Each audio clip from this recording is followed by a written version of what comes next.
बिस्मिल्लाहिर्रहमानिर्रहीम। रुमान रईस साहब जिस तरह यहाँ पर राशन लेके जाके बांट रहे हैं डोर टू डोर, बहुत बड़ी बात है कि आप दरवाजा खोलें, आपके बच्चे भूखे हैं और आप दरवाजे के बाहर देखें पाकिस्तान की नेशनल टीम का फास्ट बॉलर खड़ा हुआ है आटे का बोरा लेके और उसके अंदर राशन भी मौजूद है और आपको गले लगाए बोले ये गिफ्ट ले लें।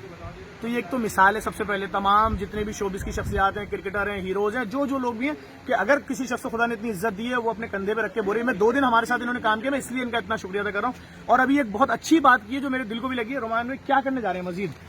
मैं अब एक नया आइडिया लेकर आया हूँ और मैंने इनसे डिस्कस किया जफर भाई से, उन्होंने बहुत आइडिया को सराहा। अब ये आइडिया है मेरे दिमाग में कि दाल, चना, हर चीज़ माशाल्लाह बेइंतहा टनों के हिसाब से आ रही है और लोगों को तक जा रही है, तो क्यों ना हम सब्जी को भी इसमें ऐड करें, क्योंकि कब तक लोग दाल चना खाएंगे। तो हम ये समझ रहे हैं कि सब्जी एक हेल्दी आइटम है और इस जो इस वक्त वायरस चल रहा है उसमें काफी हेल्दी भी है, जो डॉक्टर्स रिकमेंड कर रहे हैं। सब्जी क्या होगी? सब्जी में लौकी भी होगी, आलू भी होगा, प्याज भी होगा, धनिया, पुदीना, जो रिक्वायरमेंट है सब चीज पूरा मिक्स आइटम होगा। यानी गरीब जो दाल बना रहा है उसमें भी लहसुन अदरक इस्तेमाल बिल्कुल ऐसा ही है, सब्जी में भी करेगा, बिल्कुल ऐसा ही। गरीब से मुराद जो इस लॉकडाउन का शिकार हुए हैं, कल तक वो साहिब हैसियत थे पूरे पाकिस्तान की तरफ से। हाँ, और मैं एक चीज और कहूँगा, जिस तरह की सिचुएशन अभी सामने में नजर आ रही है उसको मद्देनजर रखते हुए हमने ये डिस्कस किया, उसकी कैलकुलेशन की है।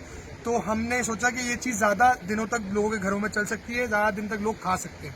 बहुत शुक्रिया। घरों में बैठे हुए साइंसदान, तज्जिया निगार और तनकीद निगार जो उनसे बोलूंगा थोड़ा सा बर्दाश्त करें, बहुत बड़ा काम कर रहे हैं। इतनी इज्जत, इतनी बड़ी सेलिब्रिटी होने के बाद इस तरह ग्राउंड पर काम करना, जिन लोगों के पास ये एजाज है उनसे पूछें क्यों नहीं कर रहे हैं। ये कर रहे हैं तो सपोर्ट करें। बहुत शुक्रिया एक बार फिर पूरे पाकिस्तान की तरफ से।